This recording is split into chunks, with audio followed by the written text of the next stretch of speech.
अन्सारी याचा पोलिसांनी इन्काउंटर केला पाहिजे।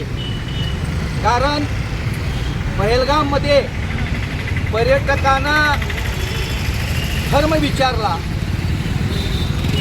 टँटा उतरायला लावल्या आणि त्यांचा सुनता आहे का सुनता नाही बघून 26 हिंदू बांधवांची त्या ठिकाणी अतिरेक्यांनी हत्या केली।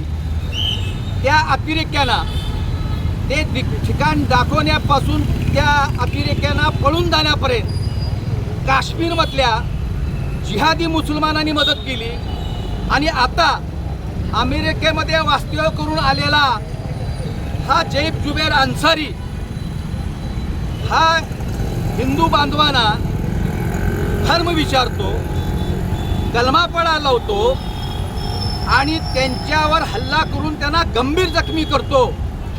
ही सुद्धा दुसरी अतिरेकीची अवलादच आहे। पोलिसांनी त्याची चौकशी सुरू केली आहे। महाराष्ट्र सरकारनं या ठिकाणी चौकशीचे आदेश दिलेले आहेत, परंतु हिंदू एकता आंदोलनाचं म्हणणं आहे की त्याला इस्लामी दहशतवादी ठरवून गोळ्या घालून त्याचा एन्काउंटर करावा, अन्यथा हिंदू त्याचा एन्काउंटर केल्याशिवाय स्वस्थ बसणार नाहीत। कारण हा सुद्धा इस्लामी दहशतवादीच आहे। हा महाराष्ट्र जर शांत राहायचा असेल, हा देश जर शांत राहायचा असेल तर सरकारनं टोकाचं पाऊल उचलून या जुबेर अन्सारीचा एन्काउंटर केला पाहिजे। शिरोली येथे 15 हिंदू महिलांचं लैंगिक शोषण, लव जिहाद त्या ठिकाणी शाहीद संधीनं केलेलं आहे आणि त्या शाहीद संधीला पाठीशी घालण्यासाठी त्याच्या विरोधात आवाज उठवणाऱ्याला त्या ठिकाणी ठार मारण्याची धमकी दिली जाते।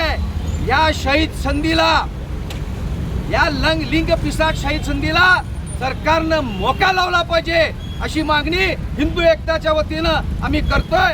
अन्यथा हे जर दोन निर्णय, एन्काउंटरचा निर्णय आणि मोकाचा निर्णय या राज्यातल्या सरकारनं घेतला नाही तर हिंदू बांधवांना, शिवभक्तांनी, राष्ट्रभक्तांना सांगू इच्छितो की जिथं कोर्टामध्ये त्यांना नेत असतील तिथं सापडतील तिथं त्यांना ठोकून काढा, वडवून काढा, अशा पद्धतीचा इशारा या ठिकाणी मी हिंदू एकता आंदोलन आणि सकल हिंदू समाजाच्या वतीने मी देतो। पुण्यश्लोक।